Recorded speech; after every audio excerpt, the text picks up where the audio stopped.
Okay. 3, 2, 1. The Spurs are wrapping up their season. What do you want to see from the 3, 2, 1? Too early in the morning, Rudy. 3, 2, 1. The Spurs are wrapping up their regular season. What do we need to see from this team to close out these last 3 games?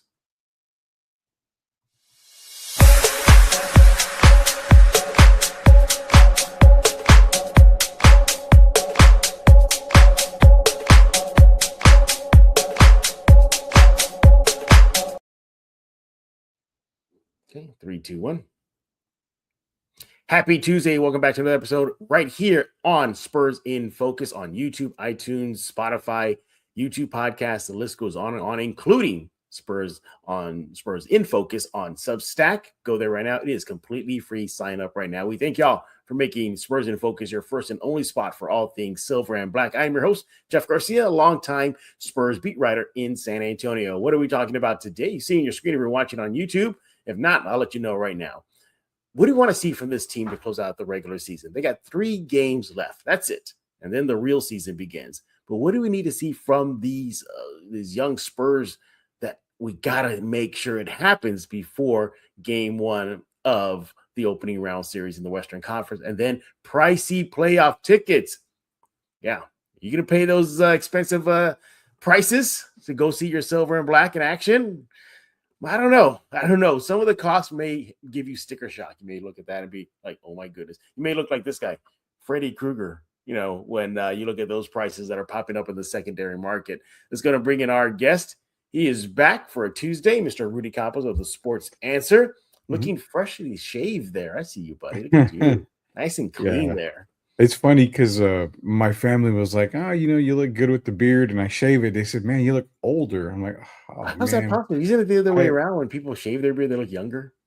Somehow I look older. My wife said, oh, you can see more of your wrinkles now. I said, oh, God, I'm going to bring back the beard. Appreciate that, wife. Yeah. I'm bringing back the beard now. I wouldn't know that, Rudy. I can't grow facial hair. I can't grow. Really? You can't? Wow. Cannot grow it. I don't know.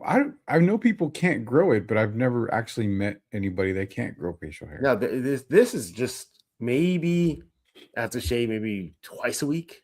That's really it. Yeah, man. And it's always at minimum too. It's like, oh, a little patch here. Okay, let me get rid of it. Wow, I never knew that. We learn something every day with Jeff here.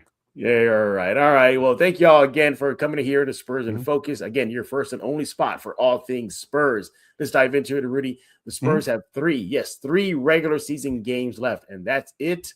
And then the fun begins, as Anakin Skywalker says. But what do we need to see from this team in the final 3? I'll kick things off. We'll pick 3 things. We'll bounce one back to you. So here we go. You know what I need to see? I need to see Victor Wembanyama start skating back some of the minutes a little bit. He's going to get a lot of run. We have no doubt about that. He'll probably get upwards of close to 30 minutes a game, if not maybe a little bit more, depending on the game itself. But I'm anticipating him to get a lot of burn, Rudy. I need to see him not necessarily look, he has some pad, right? He can probably take another game off and still be eligible for 65. So why not use that pad? Let him get some rest on that floor and don't risk injury. I think at this point, Rudy, it's safe to say that they are going to be the number 2 seed. They are not going to fall to 3. It's highly unlikely unless the basketball gods smile on them. They can get number 1 from OKC. But they are who they are right now, and they are the number 2 seed in the West. So that's pretty much locked down. Let's see this guy, number 1, start skating back some minutes, not completely, just scale them back, maybe take one more game off, have them primed and ready for the postseason. Rudy, your thoughts? Yeah, I kind of agree with that. And, the funny thing is, I think he actually plays major minutes against Philadelphia last night against Philadelphia. Yeah, it's kind of previous for everybody. But also the Portland game as well. The one thing is you got to remember he's got one game where he can get 15 minutes and then still qualify. So I think you see that maybe with either Dallas or Denver and him taking off either the Dallas or Denver game. That still puts him at the 65 game mark. So he's able to qualify for all the awards. But I agree with that because, in past years, we've seen Victor not stay healthy for an entire season. Knock on wood, he's been healthy this entire season. So, again, your first playoff run into the Victor Wembanyama era, you want to see him healthy. You want to see him going into the playoffs fresh. So, I agree. I think we see a couple of games where he gets majority minutes, maybe 24, 25 minutes. I mean, not no 30-minute games. Right. A lot of these games that are left on the season don't necessarily require him to play that many minutes. So he's going to scale back a little bit. And I think you're right. I think they've got to scale those minutes back just to get him playoff ready. Yeah, exactly. Yeah, he says he's healthy. He says he's feeling good. As a matter of fact, after the loss to Denver, he even said he's feeling healthier than ever. Keep that up, Victor, because this team goes as he goes, and they go down as he goes. So you got to keep him healthy. You got to keep him primed and rested. Rudy, what do you want to see in the last 3 games? So one thing I do want to see is I want to see more ball movement in crucial moments. And I think the Denver game really, really exposed the San Antonio Spurs on that. When the oven got hot, the kitchen got hot, they kind of went to 1v1 basketball, limited ball movement. And the other thing too was ball movement also relates to the shot clock as well.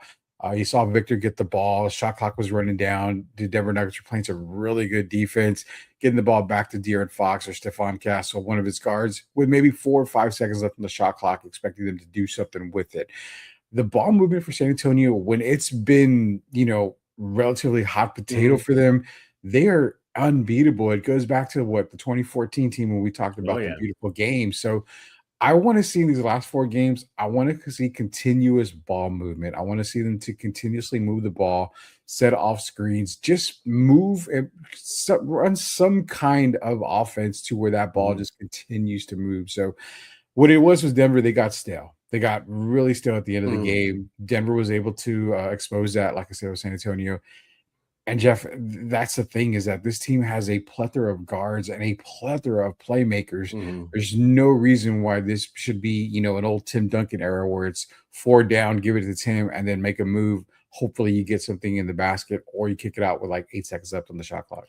Yeah. That was disappointing to see how just the ball movement just went stale versus Denver. Look, it happens. This is still at its core a young team.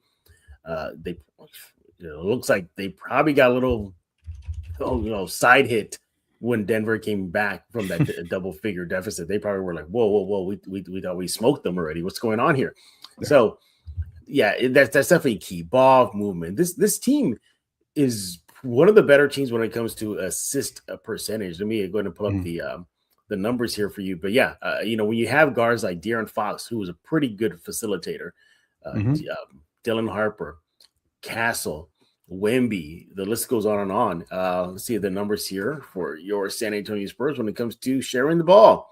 So overall, Rudy, when it comes to assists per game, they are actually 13th in the NBA. Not quite the middle of the pack, but right there at 64.7%. However, in the last 5 games, they're getting a lot better. They're 9th in the NBA in assist percentage at 67.4%. So that has been a marked improvement. They need to keep it up, as Rudy highlighted, because Denver did expose them. They could turn them into a 1v1 team, and they did. And that pretty much was their doom, aside from a lot of other stuff. But that was one of the factors here. Another thing for me, Rudy, is I got to see players that could be crucial in the postseason get burned. They got to maximize their time right now. I'm looking at Dylan Harper. I'm looking at Carter Bryant. I'm looking at Luke Cornett, looking at even guys like Kelly Olynyk, because I think they could be game changers in the upcoming playoff series. So, Bryant, it speaks for itself. Young kid, rookie, he's pretty good for was he a second rounder, right? The second round pick, first rounder. Carter Bryant, first rounder, excuse me. Yeah, my bad. First round pick there. So, get him out there. Let him get some burn. Let them feel, what is the NBA game is, and perhaps put them in situations where a team has something to play. Like hopefully they did that last night versus Philadelphia. Maybe they'll do that. Hopefully they do that against Denver to close out the regular season. Although by then I think both teams are pretty much going to be done with the regular season. But nevertheless, you need to get Harper out there, get him more reps, get Bryant more reps, get those players that really didn't play much throughout the season, let them going, because look, knock on wood, no injuries happen, but there's a possibility they Mhm. need to step up. Rudy, I need to see that happen. What do you think? I I want to say I agree with you. You've got to Mhm, get a lot of these younger guys, Carter Bryant. mhm, Honestly, even Luke Cornett needs to get a lot more mhm, run in these last 4 games, getting ready for the playoffs. And it's kind of the other thing that I was going to mention. I'm glad you mentioned it, is because I don't know if Mitch already has a playoff rotation ready, good point. and that's something that I wanna see maybe these last 4 games as well. So like you said, getting Carter Bryant, not giving him the 5 minutes, the 6 minutes, the 7 minutes, you're Mhm, already in the 2nd seed. You're not gonna go below that. You could yeah, catch OKC, but it's very, very doubtful. You're 3 games back from OKC. So at this point, Carter Bryant should be getting, I would say, right around 20, 25 yeah, get him minutes in out these there. last 4 games. Mhm, Get him ready for the playoffs. You mentioned Kelly Olynyk. You also need a guy who, there's 2 guys on the team that don't get a lot of burn, and I understand that, but you don't know what could happen. You may need to throw in a mhm, guard in there. Lindsey Waters, Jordan mhm, McLaughlin. These guys need to get some run these last 4 games. Are they gonna be used in the playoffs? Chances are probably not high. They're gonna be mhm. used very often. But what was the one mentality and the one thought process that Pop had? Next man up. And that's the Mhm. thing, is that going into the playoff series, it's going to be a battle. Then there's going to be physical. You think it's not physical now, it's going to get more physical in the Oh yeah. playoffs. So, injuries are part of the game. The physicality is part of the game. A lot of these guys need to get a lot more burn. So Mhm. yeah, these last 4 games, guys like Harrison Barnes, maybe drop him to 10 minutes a Oh game, give yeah, those for minutes to sure. Carter Bryant. Um, the one thing I will say is this. I want to see more from Dylan in the starting five. So Interesting. what I would like to see is a guy like either Devin Vassell or Julian Champagny to go to a 6th or 7th man role in Mhm. these last 4 games, and go with that monster of a three-headed trio there. De'Aaron Fox, Stephon Castle, and Dylan Harper, at least for a game or two, because I think that squad can get them off to a very fast start. For And sure. these are the perfect games to do that, these last 4 games, just kinda test the waters with some stuff, and I think Coach Mitch Johnson needs to do that. Hopefully, he does, but you're right. Some of these guys, they've gotta get some run, they've gotta get some burn in these last 4 games. Yeah, exactly. Hey, what's one more thing you got to see from this squad before the regular season ends? It's simple, man. Defense. I mean, Okay. you're already one of the better defenders in the league. Mhm.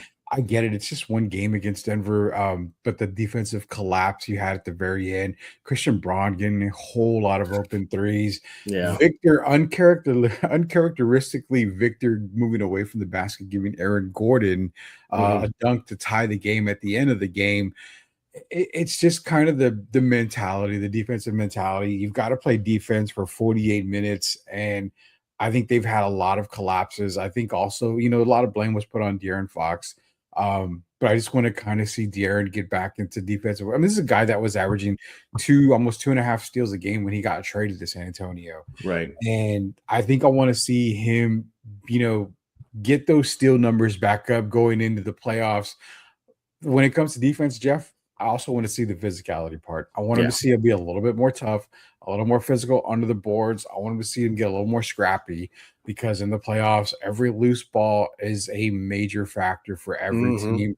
You're going to see a lot of diving on the floor. You're going to see a lot of physicality. Like I mentioned, play more scrappier. Defensive mentality is what another thing I want to see from this team. They gotta have that mean look like Keldon does on your screen right now. Everybody, look at Yeah. that. That's a game face right there. That's a game face. You got to bring the Anyone nasty, as nasty. Pop says. Exactly. Yeah. Those are excellent points that you made, Rudy. I brought up some points here, but look, there's a lot Mhm. that we can go through on this like a laundry list of what the Spurs need to do. Yeah. Perhaps defending the three a little bit more. Again, you mentioned Denver as a recent example. Mhm. Christian Braun, and et cetera. What was that? Who's that one guy? The new guy they got at Denver. They hit that crucial three. Uh, Cameron Johnson. Thank you so much. Cameron Yeah, Johnson. there's that as well. So defend that three, and so we can go on and on and on. There's so many things where the Spurs need to do a little cleanup work. Look, I'm not the one to saying that. Rudy's not the one to say that. Even guys like Champagny and Mitch Johnson, after the loss to Denver, they highlighted that there's still work to do, and yes, Mhm. there is, and we got to see that. But from health, the numbers, to stats, to defense, it goes on and on. Real quick before we talk about upcoming prices for the tickets here, defensive rating right now, they've slipped a little. Overall, it's still solid. I mean, they're still one of the best teams They're 111.8. But in the last 5 games, they slipped down to 8th in the NBA, down to 111.2. So they had a little bit of a fall there. Not terrible. They're still top 10, but their offensive rating is still, chef's kiss here. 120.1 overall for the season, 127, 5th in the NBA in the last 5 games. It's crazy. They're 4-1 the last 5, as of this recording. So, yeah, the Spurs are definitely humming. But like we all say, no NBA team is perfect, nor your San Antonio Spurs. Hopefully they can clean up a little things before they start the real season. All right, Rudy, you want to talk about tickets and how much they are? Sure, we can definitely do that here. 3, 2, and 1. All right, so the Spurs playoff drought is over. They're heading back to the postseason in just a few short weeks. And then we're going to have some fun, barbecues, family get-togethers, friends get-together, going to the bar and watching the game, going to Rudy's house. He's throwing a big party for everybody in San Antonio. Just show up. But there are going to be some people that are going to want to go to check out the games. And look, we get it. It's a playoff ticket. They're going to be expensive. That's correct. But then there's expensive, and then there's how much do you want for a playoff ticket? Rudy, the last time we spoke about this on your show, the Sports Answer, y'all were talking about this, and did I hear you correctly? Some tickets on the upper deck are going for hundreds of dollars, just the upper deck. Absolutely. I mean, just latest look, and it's 100. It's a resale ticket. Let's be honest. Well, everybody in San Antonio, third party, yeah, third party. So they're going for, at the cheapest rate right now, upper deck row 14, which is pretty high, is $153 per ticket. Oof. Now, if you have the money to spend and you want to sit in the lower tier, if you're talking about, where you get in the panoramic view, it's about about $1,200 a ticket. That's a lot. I mean, lower level, the cheapest you can get is about $500 a ticket, and that's $250 is still upper deck. I mean, you say $250 for upper deck? Yeah, so section 230 is running for about $225 right now, and that's row 16 upper deck nosebleed. So, the ticket prices are relatively crazy for playoffs. I understand it's playoff basketball, but I mean, when you're going from $48 or $50 a ticket in upper deck to $150, that's where it's really concerning. Are you pricing out fans? I think you are, but fans are going to pay it. A lot of people are buying it, but let's be real, man. The Spurs put a whole thing about, hey, you've got to live within the city. We want more San Antonio people to be a part of the game. Well, I get that, Jeff, but a businessman is a businessman. If I live in San Antonio and I have $5,000 sitting to do nothing, I'm going to buy $5,000 worth of tickets, and I'm going to sell them 3 or 4 times the amount they're worth. So I can guarantee you that they're selling tickets on this third party. I mean, even on third party, on the streets, really. So it's just ridiculous, man. But again, it's playoff basketball, something we haven't seen in quite a while from San Antonio. So do you think it's priced too high? I mean, do you even like that you got to be a part of the San Antonio community to buy tickets? I get the goal of that. I understand that you don't want, which is Denver, for example, a bunch of Denver Nuggets fans gobbling up all the tickets, and then it turns into an away game for the Spurs. I get that. I understand that. And I also understand too, the intent is making sure San Antonio, or at least the county residents, get first dibs. I understand that. They're the ones, they're the backbone, the fan base.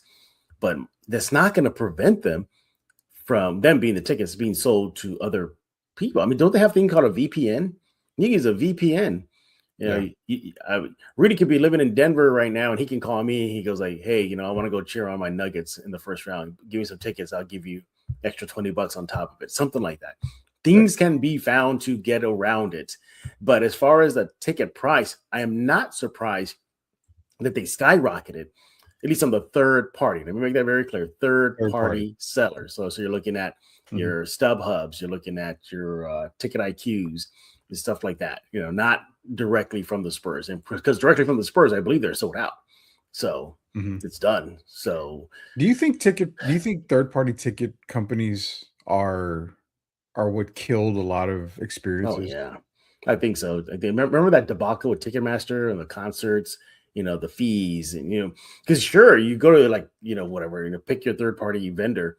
Oh my God, tickets are just making this up. $50. All right, let's go for it. Let me get two of them. Then you check out, and it goes up to like 500 because of the fees. Yeah, that's a killer right there. But oh man, I don't know if the average San Antonio or just Spurs fan in the vicinity here, the radius of Bear County, I don't know if they're going to be going to afford those tickets because that's just per ticket. Now, imagine if you have a wife, a girlfriend, a husband, a family, kids, somebody that wants to tag along with you. So that's 2 tickets already, not including parking, not including souvenirs, not including food, beer. The list goes on and on. You're looking at a pricey night out, aren't you, Rudy? Well, thinking about, I mean, we'll use that for an example. $153 for 3 tickets. I mean, you're spending what, 150? That's 450 already, not including the fees if the third party has a fee. So that's $500 just in tickets. Parking's going to be a minimum 30, 25, $30. So yeah, about 20, 25. Yeah, 20, 25, 30. That's the range. Yeah. Yeah, and then like we mentioned before, eating, you're talking about another 60, $70 maybe. So yeah, I mean, you're in for about you're already in for almost $600 just before walking through the door. And you're sitting in the nosebleed section over at the Frost Bank Center. So yeah, it's pricey, but I guess in some people's eyes, if you're a diehard Spurs fan, you're gonna pay no matter what to see this team. And to me, that's fine. If you have the money for it, by all means, I mean, spend the money where you want to spend. I have no issues with that. But for me personally, I can use $500 and use $100 and getting party supplies and watching the game at home. Since I know it's not going to be on FanDuel anymore, I can watch it pretty much on the national broadcast. That's right. Good point there. Yeah, FanDuel is at an end at the end of the regular season. So, but a majority of the playoff games will be on national TV. So your ESPNs, your Primes, etc. So you'll be all right, Spurs fans. But nevertheless, no, it is a pricey ticket. Look, and I'm not here to discourage you from getting your tickets, Spurs fans. I'm not, nor is Rudy. Rudy highlighted right now. If you got the money, go for it. It's just more of a sticker shock. Like I said, you're probably looking at Freddy Krueger like I have behind me right now. Like, what? Like, how much? Just shocked because I was shocked. Somebody actually sent that to me. They gave me a screenshot of it recently, and I thought it was AI generated. I go, there's no way that's something. And I looked for myself. I said, whoa, that is right. But man, yeah, I mean, I'll probably go cover the games, whatnot, and I'm pretty sure it will be packed. And you brought up a good point though on your show, the Sports Answer. People even saying like, oh, well, you can like do the Klarna, the spread Klarna. it out. Yeah. Klarna. But even then, that's still a grand total of hundreds of dollars you're ultimately spending. Yeah, it's paying 4. So if you're paying every 2 weeks and it's 4 payments, I mean, it's still like what, $200, maybe $160 every 2 weeks. But then they also offer it where you can do a 12-month plan. So I mean, if you're spending $1,000, you're paying just under $100 for a month just to see the Spurs game. But I'm glad that Ticketmaster was able to, allow people to use Klarna for it. But I think what it comes down to for me, it's the third party stuff. I remember you could go, man, I'm gonna age myself. Remember you can go to Dillard's and go to customer service and get Spurs tickets from Dillard's through Ticketmaster. They had their own Ticketmaster thing.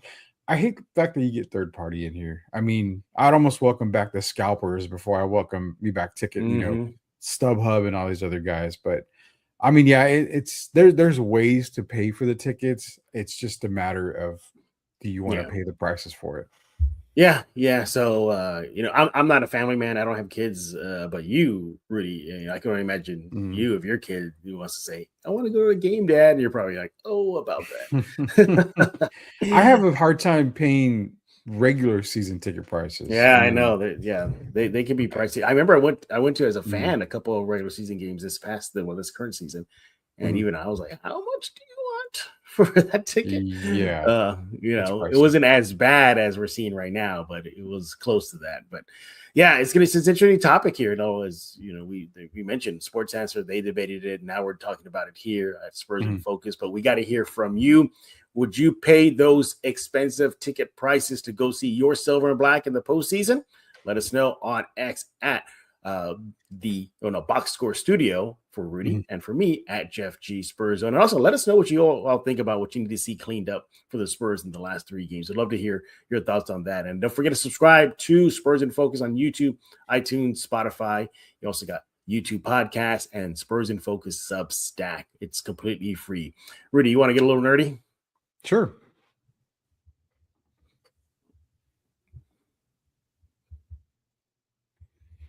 Okay, 2 seconds here. I forgot to pull it up here.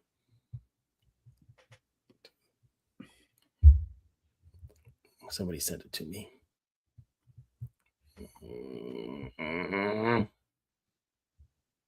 There it is.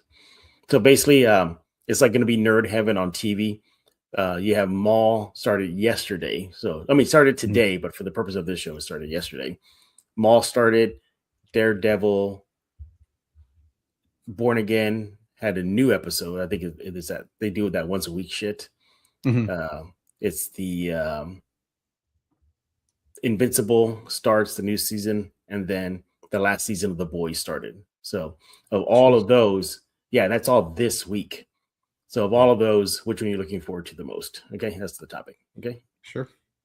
Counting us down in 3, 2, 1. It's that time of every episode where we get a little nerdy with our guests. Fortunately, I got Rudy, who's always down to get nerdy with me. So we're going to have some fun here. So for all us geeks and nerds, this is a very special week. It's a very special week. So much nerd geek stuff is going to be debuting this week. I'm excited for one episode, or let me rephrase it, one series that started yesterday. I think y'all can figure that out if y'all listen to yesterday's Spurs in Focus show. But Rudy, I'm going to set the table for you. This is all happening this freaking week. Okay. You have what started yesterday, the new series Maul Shadow Lord, following Darth Maul after he got chopped in half in Phantom Menace. So check. You got a new episode of Daredevil Born Again coming out, because they do that whole weekly thing, which I hate. Yeah. But there's a new episode coming out this week. Then you have the release of the final season of The Boys. And then new episodes of Invincible begins this week. That is a lot for nerds. I mean, I don't even know where to, actually I do know where to begin, but I don't know where to start after my favorite series that started yesterday. Who's my second pick? Rudy, you're the guest. Those are your 4 shows. Which one are you looking forward to the most? I'm looking forward, obviously, to Maul. I want to see that because it always it always leaves you like, what happened to him when he got chopped in half? Phantom Menace. But I'm gonna be honest, I'm actually ready for The Boys. I think interesting pick. I think there's just so much that left you on a cliffhanger for season 4. And I'm like, man, I gotta wait how long to just get the final season? I think that's what I get for a lot of final seasons, knowing, hey, this next season is gonna be the final one. Yeah. I'm like, I gotta wait so long. I mean, shout out to Stranger Things. We had to wait forever to get the final season of Stranger Things. So that's where I kind of get anxious and curious. Like, I wish they would release them yearly or something like that. But I think for me, it's The Boys. But I'm curious about Maul because you left us all on that cliffhanger for so long from the Phantom Menace. We're talking years and years ago. But for me, it's going to be The Boys. I want to get this, I want to be able to end this series and then rewatch it again. But I started Invincible recently. I'm liking Invincible, so I'm kind of putting that a little bit on the back burner for me. Daredevil, I'll be honest, man, Marvel is just, I'm kind of getting burnt out. Watch out now. Marvel fatigue. I really am. It's Marvel fatigue. So a lot of the Marvel shows, I kind of just wait until they build seasons up and then I start watching them. That's a smart. Yeah, that's smart. What frustrates me is that whole 1 episode a week thing. Yeah, I'm with you. I'm with you there. Although I do have an in with Amazon Prime. They found out I'm a big nerd. So once in a while, I'll get an email from I guess their media people. They're like, hey, you're going to watch the whole series, just don't spoil it for anybody. And then, they'll say like, okay, you can do a little review when we say you can. So, for example, right now they gave me access to watch the entire first season of the remake or the reboot of American Gladiators. So I'm ready like on episode 4 right now, and it's pretty intense. I'll leave it at that. But for me, it's small. It's small. I've been waiting for this for years, since 1999.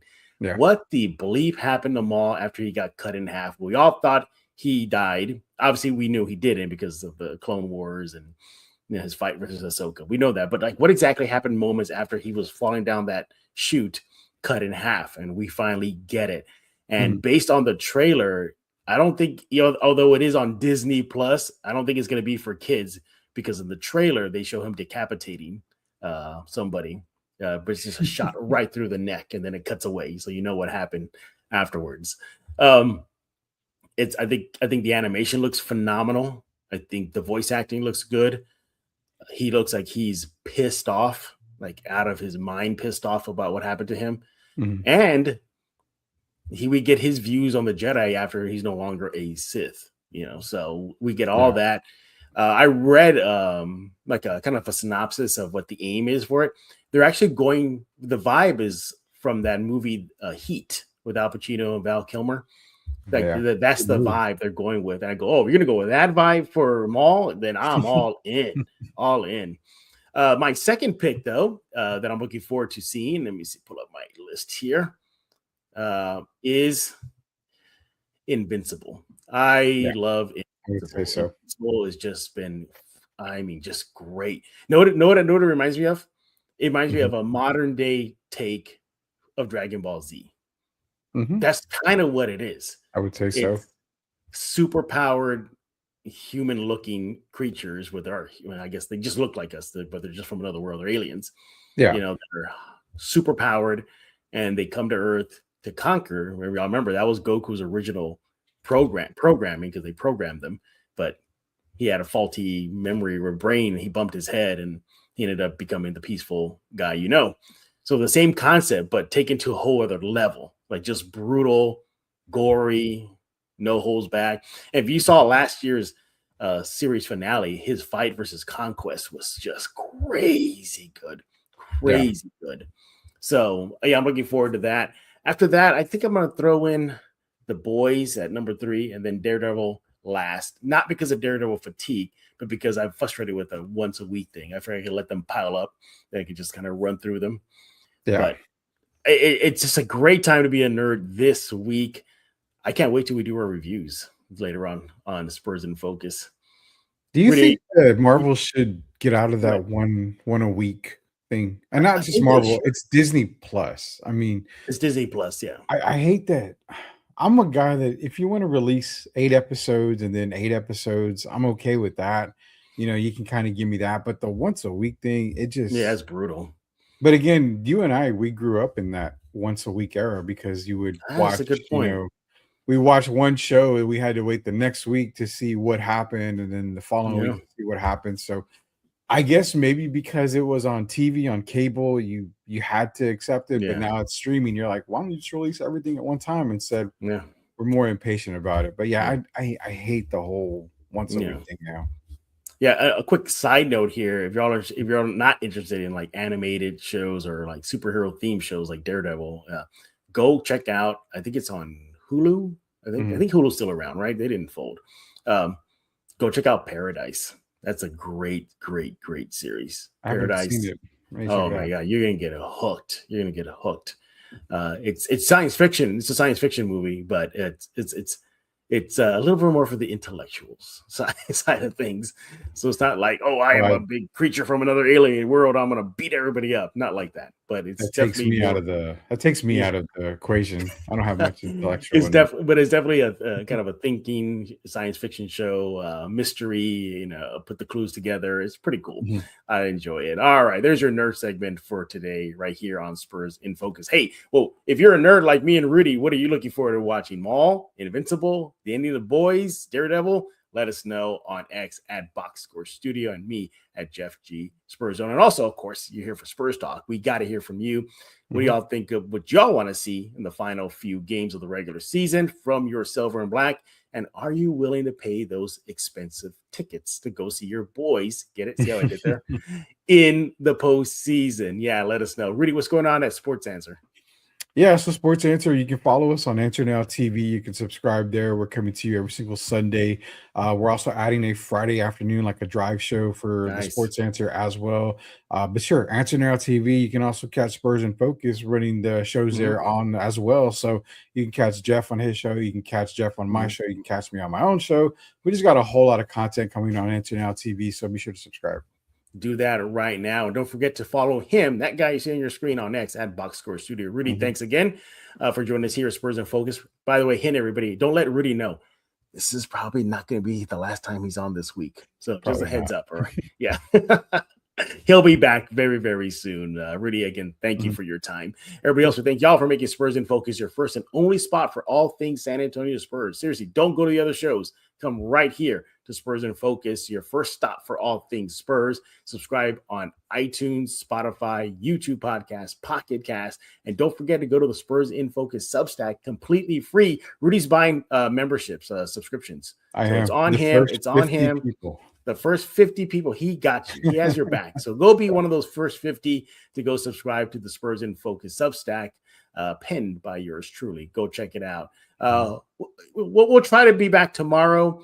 I know I put on the description, everybody, this is going to be a semi-weekly show. But I'll chase somebody. Maybe somebody can join me for tomorrow's show. I'm crossing fingers that can happen. If not, then I might have a special solo show for everybody. Yeah, wink, wink, hint, hint. I got something up my sleeve, but we'll look forward to that. So for Mr. Rudy Invincible Campos, I am Jeff Garcia, and now you're in focus with Spurs in Focus.